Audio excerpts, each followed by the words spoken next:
So if you've ever been on a boat or watched somebody try to dock a boat, you'll know that one of the trickiest parts is when you get close to the dock, jumping from the boat onto the dock so you can tie up the boat. The closer that you get the boat to the dock, the easier it is to jump. You can jump from 20 feet out, but you better be prepared to swim. For me, I knew that when I started my side hustle 2 years ago, I eventually wanted to go full time with it. However, I am married and I have a 2-year-old, and I have financial responsibilities that I can't just pretend don't exist.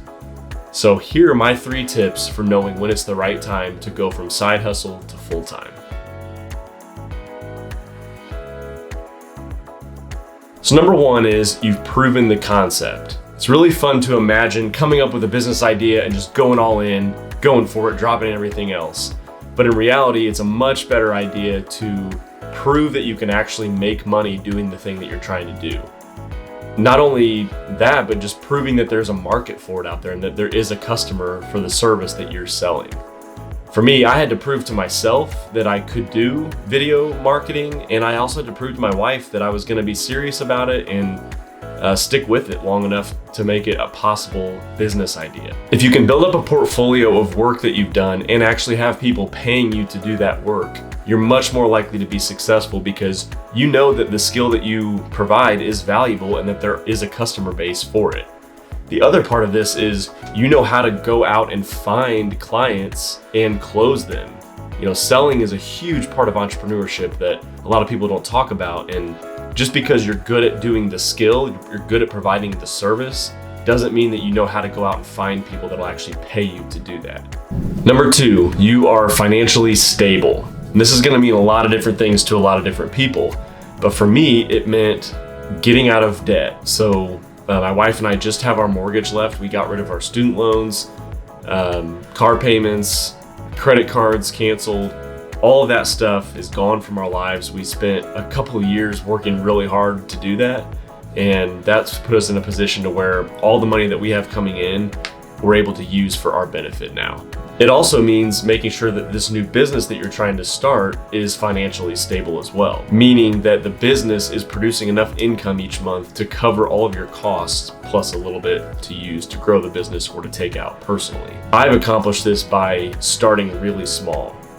I like the phrase, move at the speed of cash. I don't take out any loans for business. That's one thing you're gonna hear a lot of people say is, oh, you start a business, you gotta take out a business loan. I believe if you can keep your overhead really low, start small, and grow as the business grows and keep expanding and building, you'll never have that stress. You know, they talk about how many businesses fail within the first year or the first 3 years, first 5 years. A large part of that is because they take out these big business loans, get overhead way up, and then while the business is trying to develop and grow, it can't keep up with those payments. Now, I also recognize that I have the luxury of having a spouse that works full time and has health insurance through that. So that is a game changer. I mean, if I had to 100% provide all of our income and have enough to pay for health insurance, that would definitely change the situation. So everybody's gonna have different personal circumstances that are gonna determine how much risk you have in doing this. Number 3, you're mentally prepared for self-employment. This is a big one because I feel like it's one of those things that you don't think about until you're in it or about to be in it, and you start to realize how many other responsibilities are involved with running your own business. Like the company that I'm leaving right now, my boss is the owner. He has everything on his shoulders. Any major customer service complaints that come through ultimately are his responsibility. He has to make sure everybody gets paid, everybody has enough work to do. The taxes, the insurance, all the other things that are part of owning a business. Granted, he has people helping him with those individual tasks, but at the end of the day, all of that falls on him, and that brings a lot of stress. That's the major benefit of being an employee, is that you get to kind of just do your work, and somebody else is ultimately the one responsible for all those other things. As a self-employed person, you have to set up processes and systems within your business to try to take some of that stress off and not constantly be trying to put out fires all over the place.